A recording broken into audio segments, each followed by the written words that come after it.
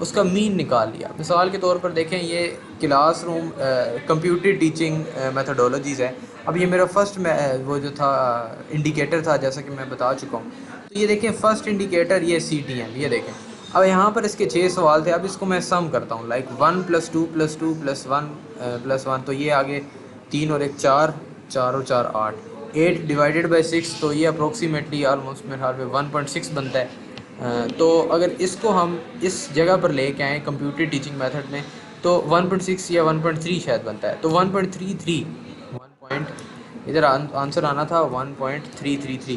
اب یہ جیسے ہی آنسر آیا لیکن اس کو میں نے راؤنڈ آف کر دیا. 1.33 کو میں نے فرسٹ سنگل میں کر دیا کہ اس کا جو بھی آنسر ہے وہ 1.33 کو راؤنڈ آف کرے تو 1 آ جاتا ہے.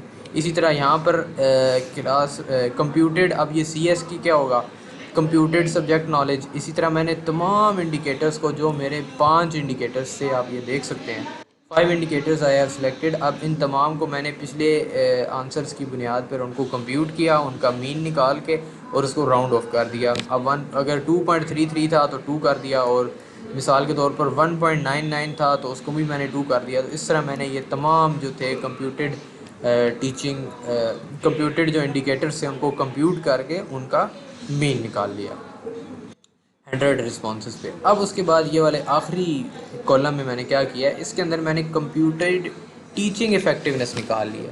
اب میرے جو انڈیکیٹرز تھے ان کے اوپر میں نے کمپیوٹ کیا, ان کا مین نکالا. ان تمام کی مثال اگر میں اس کو اس فگر سے سمجھاؤں تو دیکھیں اس کا آنسر آیا 1. زیادہ تر نے اسٹرانگلی ایگری کہا, اس میں بھی زیادہ تر نے ایگری کہا, اور اسی طرح اس کے اندر بھی مثال کے اوپر 3 تھا 4 تھا یا 1 تھا. تو ان تمام کو 1 + 2 + 3 + 4 + 1 تو ان کو میں نے سب کو پلس کر کے ادھر کمپیوٹ کر دیا.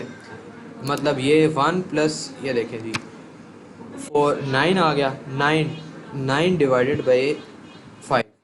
تو آپ کو پتہ ہے 9 ڈیوائڈ بائی 5 تو یہ 2 کے نزدیک ہی آئے گا. 1 مثال کے طور پر 1.14 یا 23 آ جاتا ہے جو بھی آتا ہے.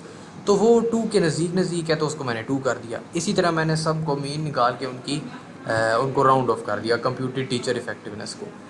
اب اس کے بعد کیا کرنا ہے, اب کمپیوٹر ٹیچنگ افیکٹونیس ہو گئی. اب اس کے اندر میں آپ کو ونڈو دکھاتا ہوں, بلکہ چلے ہم لگا ہی دیتے ہیں. اب یہ ٹیچنگ افیکٹونیس اور میں نکالنا چاہتا ہوں سی جی پی اے. اب میرے پاس آ گیا کمپیوٹنگ ٹیچنگ افیکٹونیس, اس کی ویلیوز آ گئی ہیں. اب سی جی پی اے کے درمیان میں کو ریلیشن نکالوں گا. تو اس کے لیے آپ نے ایک سیکنڈ یہاں پر یہ کورلیٹ میں جائیں, انالائز میں جائیں, کورلیٹ میں جائیں, دین بائی ویریٹ میں جائیں, کلک کر دیں. اب یہاں پر کن 2 ویریبلز کے درمیان آپ نکالنا چاہتے ہیں. آپ دیکھیں میرا پہلا ویریبل جو ہے وہ سی جی پی ہے, اور دوسرا ویریبل اینڈ پہ ہوگا computer teacher effectiveness. Computer teaching effectiveness اس کو میں تھوڑا اگر بڑا کر دوں یہ تو اب دیکھیں یہ کنٹینیو اسکیل پہ ہے, اور یہ جو تھا یہ کمپیوٹر ٹیچنگ افیکٹونیس یہ دوسرا ڈسٹریبیوشن آ گئی. دونوں جو ہیں وہ کنٹینیو اسکیل پہ آ گئے. اب یہاں پر آپ نے کچھ بھی نہیں کرنا, آپ نے سمپلی اوکے کر دینا. اب یہ آپ کی ویلیوز آ گئی ہیں. اب یہ جو کورلیشن کی جو ویلیو آئی ہے اس کو آپ نے کیسے انٹرپریٹ کرنا ہے, یہ میں نے اس ویلیو کو اٹھا کر آسان الفاظ میں ادھر کر دیا ہے, شفٹ کر دیا ہے. تو اگر اس میں دیکھیں کیلکولیشن آف کورلیشن کوفیشینٹ, تو یہاں پر میری جو ویلیو آئی ہے یہ تو میں نے ہائی لائٹ کی ہے 0.548. اب یہ بتا رہی ہے کہ کمپیوٹر ٹیچر افیکٹونیس کی سی جی پی اے کے ساتھ کیا ریلیشن شپ ہے.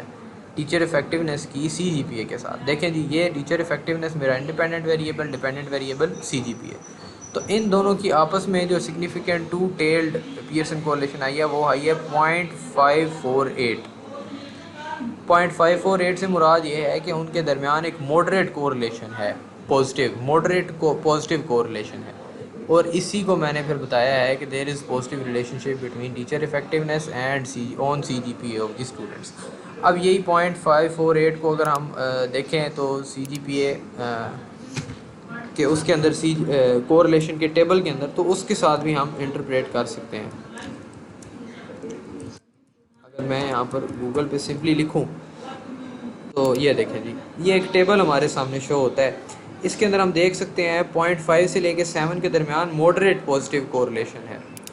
تو ایز تو اس کو ہم انٹرپریٹ اس طرح کریں گے the table showed the relationship between Pearson correlation R between teacher effectiveness and CGPA was found to be R equal to 0.548 that was moderately positive.